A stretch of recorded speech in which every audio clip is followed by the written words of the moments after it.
Oh, malapit na birthday mo ha. Ano gusto mong regalo? Ano nga ba? Damit, laruan, Robux, or iPad? Ama, may naisip ako. O ano, Bitcoin na lang. Pambili ko ng kotse paglaki ko. What? Sponsor ads muna, panghanda lang.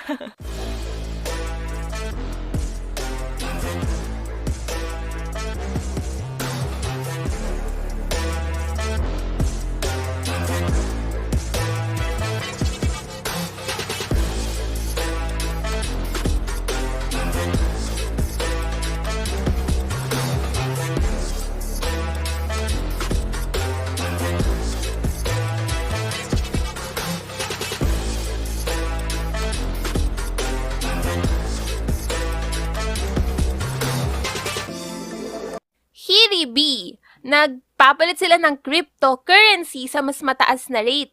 Visit their website para makita niyo yung difference compare sa market. Ilalagay ko yung link sa baba. Yogi! Excuse me. At dahil birth month ko ngayong April, naisip ko bakit hindi kaya ako magkwento ng tungkol sa birthday. 'Di ba? Alam nyo ba, nung bata pa ako, pangarap ko mag-birthday sa school. Kasi yung kapatid ko, pag nagbe-birthday sila, laging may pasok sa school nun. Kaya ang ending, sa room na lang nagpapaparty si mama. Tapos minsan, kasama pa si Jollibee. Hindi to sponsor ni Jollibee ha, pero Jollibee. May mga foods at iba't ibang pag-game si Boss Jolly. Samantalang ako, spectator lang sa Gedli habang kumakain ng spaghetti. O panis, rhyme yun. Pero hindi yun yung fun part pag nagbe-birthday ka sa school para sa akin. Kundi yung mga regalo na natatanggap ng kapatid ko pagtapos ng party. Kasi lahat talaga ng classmate niya binibigyan siya ng regalo. Kaya ayun, at ako, spectator again sa unboxing ng mga gifts niya. At dahil April nga ang birthday ko, which is summer lagi at sembreak sa school nun, kaya ayun, hindi ko na-experience mag-birthday sa school. Madalas, swimming ang ganap sa birthday ko, kasi summer eh. At sigurado akong hindi mawawala yung pambansang handa pag may birthday. Spaghetti! Pero ngayong malaki na ako, alam nyo ba, mas prefer ko na yung low-key celebration. Na-realize ko na hindi naman pala talaga yung regalo or yung handa yung fun part pag birthday natin, kundi yung mga taong nandyan to celebrate our special day. Nung high school at college ako, pag may nagbe-birthday sa tropa namin, ang ginagawa namin ay gagawa kami ng isang group chat para mag-plan kung ano yung gagawin sa magbe-birthday. O anong plano?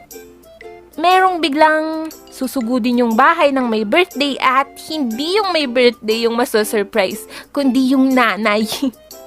Aroy, Diyos ko, nandito na agad kayo, hindi pa maluto yung Shanghai.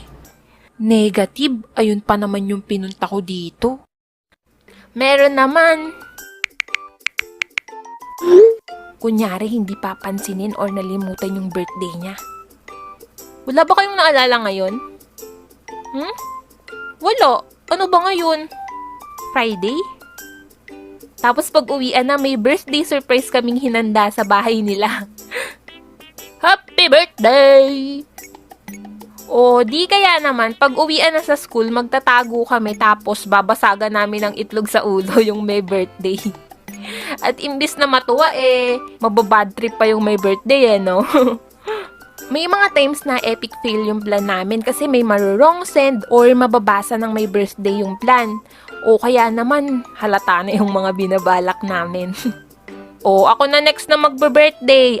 Mag-leave na lang ba ako dito sa group chat para hindi na kayo gumawa ng bago? So, kayo, anong kwentong birthday nyo? Comment nyo sa baba, dali, para mabasa ko. At salamat kung umabot kayo hanggang dito. See you sa next kwento ko. Bye-bye!